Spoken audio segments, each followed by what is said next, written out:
And one of the books I saw, you had a stack of books earlier. I don't know if it's Yeah. in your stack of books. I didn't see it, but "What's Best Next" by Matthew Perman, a book that's kind of circulated around iTech. And he says it's not about getting things done; it's about getting the right things done.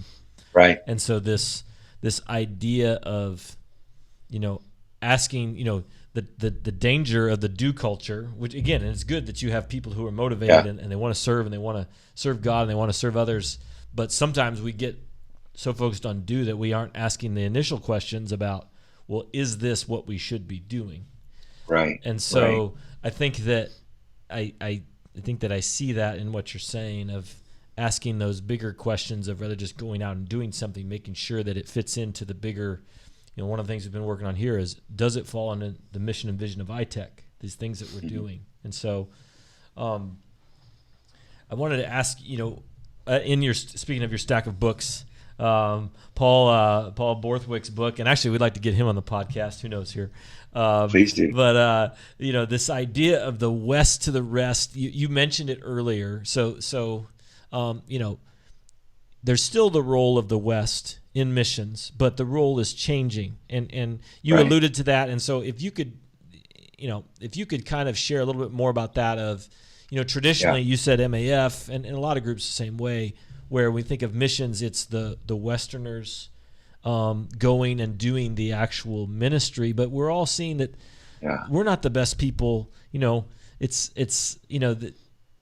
people who know the language and the culture are better suited to be doing the ministry. And so, and can you talk about that, about how this idea of the West to the rest is dying, and we're there's still a place for the West, but it's not the same as what we once, you know. Sure. Sure. I would probably be a little hesitant to use, the the idea of something being dead. Okay, but one of the things I noticed in my time of service is, for instance, it's very easy to see with our platform of aviation that one of the benefits we bring to a community is expediency.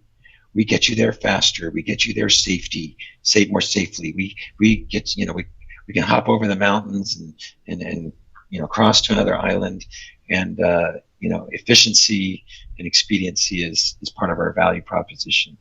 Well, that's a very, very Western value proposition. When we were working with some national pastors, and we said, "Oh, well, we fly to that village. Why don't you fly with us?" And they said, "No, thank you."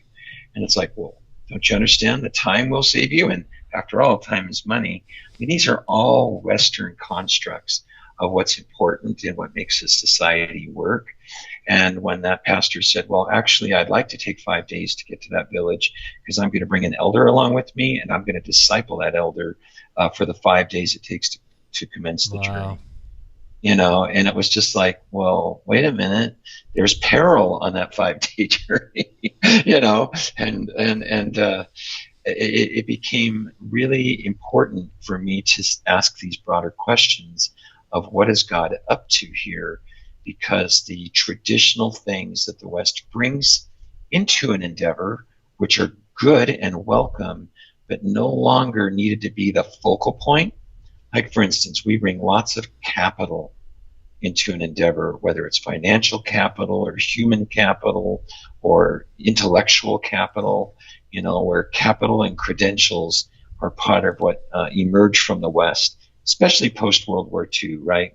Look what the industrial age has brought to the West, and we need to now share this or impart it to these developing nations. When really we need to start asking questions. Well, what does the recipient beneficiary bring into the equation? And so often it's much more focused on relationship and a sense of mutual reciprocity. And I remember I asked some very fervent, uh, God fearing, lovely national pastors, because I was going through my own maturation with this understanding and complexity of these, how often, how nuanced a lot of these things are. And I said, would it be best if we just left, you know? And he said, no, no, no, no. And he just said, actually, just step up to the round table instead of the head of the table. And we've got the story of King Arthur and Knights of the Round Table, and he, in the story, the table's round so that no baron or knight or king or whatever would think they're at the head of the table, but that all are welcome together around the table and all have something to offer, but only works if it's in mutual submission to one another. And there's so many things that where we burn energy because we're focused on power as opposed to mutual submission. And so for us to be cautious we bring planes into a community which are just chock full of capital. They're expensive, they're complicated. You have to have credentials to operate them. They don't fly themselves yet, But how do we bring that kind of capital forward in a way that has a servanthood attitude to support what God is doing? And so we need to just be better investigators and detectives asking that question, what is God up to here? So that the societal weight of what the West brings to the table doesn't turn over the apple cart. And that's why I asked why iTech was in a booth at Mission Nexus. What are you doing here? Not that you have, I wasn't challenging iTech. I was asking the Lord, inform me as to what you're up to here and what might be different in terms of the future, because iTech's positioning themselves in a way that's progressive and seemingly very helpful. So I'm an investigator at heart. I'm positive about the future because I don't believe God fails to put the raw material on earth that he plans to use for what he has in mind in the days ahead. And I think one of the most important questions we can ask ourselves is, what does a shared future look like? And that just transforms the way I approach my work and the way that I engage others and encourage others along the way.